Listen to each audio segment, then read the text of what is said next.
Hey guys, how's it going? And welcome back to another video with the Terminator. Since lockdown last year, I have been playing a lot of Total War, as I'm sure many of you have as well, from Empire to Warhammer 2, vanilla games and modded games on different difficulties and with different factions. I've been talking to people and you, my subscribers, about Total War, its past, present, and future, and honestly, it's been an amazing, humbling experience. But I have realized a few things that Total War keeps getting wrong, keeps missing the mark on, that many players always complain about no matter the game, and that CA haven't really done anything about. So in this video, I want to run through these three key problem areas, my thoughts on them, and perhaps what CA can do to resolve these issues to ultimately make Total War games far, far better than they currently are. First and foremost, in my opinion, is that Total War games have a real depth problem. The newer games like the Warhammers and even Troy do explore this area and make it better. Even 3K does an okay job at achieving some level of depth, but they still don't do it very well. Hell, one of the main complaints about Three Kingdoms is that it never even touched the three kingdoms it promised to deliver. Despite the fantastic diplomacy system, despite the beautiful visual representation of the time, it failed to add real and lasting depth. With every new game announcement or with dev interviews, we hear this idea of the narrative that Creative Assembly is exploring, and that story drives the immersion of strategy games, which is what they're working on. But that's just one side of the depth I'm talking about here, and a side, as I've said, they're not doing very well with. Real depth is when every time you play, you experience something new that challenges you and forces you to think differently and decide differently.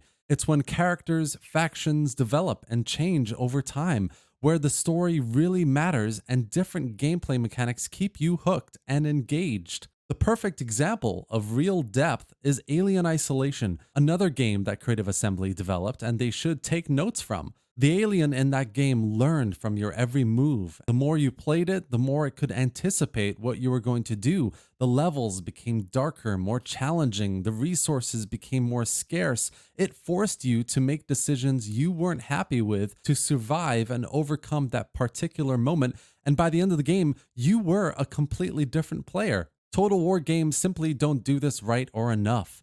Rome 2 had the perfect opportunity for a fleshed out political system, for example, where you could have engaged the Senate to maintain control or even engage specific senators instead of relying on a little bard that told you how much control you have. Or Troy, a game that arguably failed at being either a historical or fantasy game, could have easily been a perfect combination of both if it properly incorporated the mythical side of the story of Troy and not heavily relied on the heroes for each faction. The Warhammer games to me are the exception, actually. There is a decent enough story that immerses you, there are gameplay mechanics that get you involved, and factions and units that can be diverse, but even then, there's a lot of missed opportunities that could make the games far greater than they currently are, and there's simply no late game content to make it interesting enough to finish it.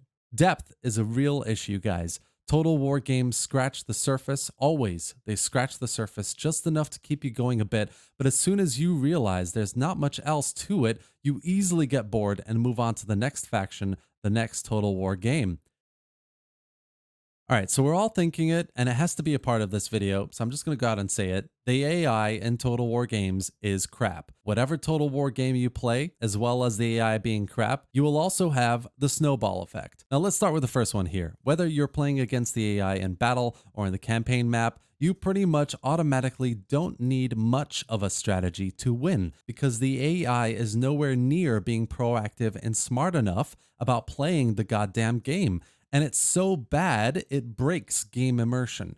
How crappy is it when you're set up to play a big battle and the AI decides to throw its general at you way ahead of the rest of its army? Or when you play siege battles and the AI mindlessly holds onto the walls even if they're total kill zones? The same type of basic AI logic applies to the campaign experience as well. Like, why are army compositions such a difficult thing to get right? It gets to a point where, especially in late game Total War campaigns, where battles feel like a chore and not an epic clash between the best units of either side, which is a real shame.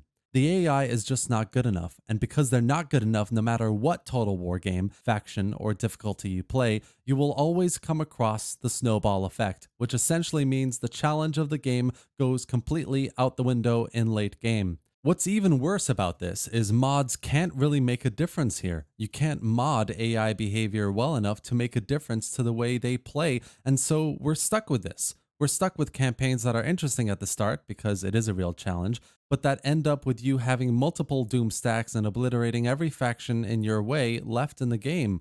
I'm gonna be honest, I don't know how this can be resolved. If AI army compositions were more interesting and diverse, if the AI utilized proper campaign strategy to challenge the player from early to late game, and if the AI could just be smarter when it comes to battles, Total War games would be so much better. I recently started playing a head-to-head campaign series on Rome 2 Total War, and honestly, it's mind-blowing how different the gameplay is between that and playing against vanilla AI. It's miles apart because you're playing someone who is actively thinking about the next move and trying to anticipate what you might do.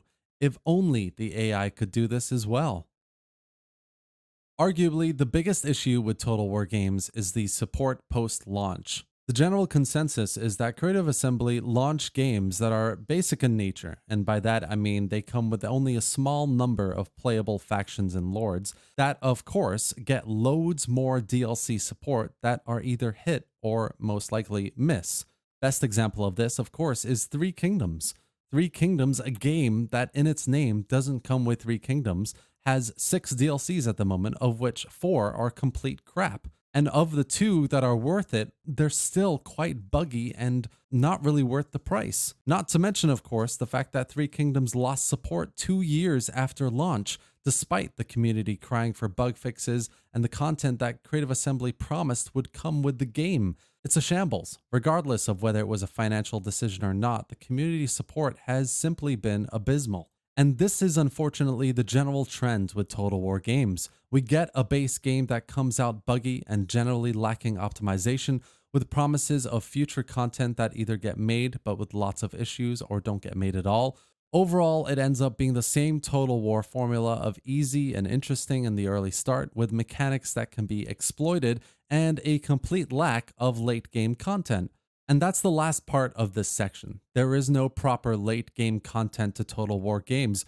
Warhammer has tried to address this with the Vortex campaign, with the whole Chaos invasion, Troy with the end game being, taking the city of Troy or defeating Troy's enemies. But other than these end game mechanics, there's nothing really concrete to late game Total War. There's a lot of reasons for this, of course. AI could resolve some of this. The depth issue we talked about earlier in the video would help. But ultimately, you need a bit more motivation to finish a campaign other than generic victory conditions. It's just not enough. Overall, Total War games have a lot going for them, especially with the Warhammers. There's a lot of feedback that Creative Assembly over the years has taken on board. Unit and faction diversity is definitely much better. Graphically, the games look a lot better, even though there are still kind of blurring issues. It's much better. And 3K actually had diplomacy that felt like diplomacy, but there are clear and present issues here we've discussed that are just not getting the attention they need. That's it for today, guys. Total War games work in many ways and fail in others, and in this video, I tried to address the top issues as I see them. Hopefully, Creative Assembly resolves some, if not all of these issues in future games. Only time will tell. I hope you enjoyed this video, guys, and if you did, give it a like, and please do drop your thoughts and questions in the comments section below. Do you agree or disagree with these points? Are there other issues you think I missed that are more important? Or do you think Total War games are generally getting better? Definitely hit that subscribe button for more Total War content, gameplay, and news. And thanks for watching, guys. I'll see you next time.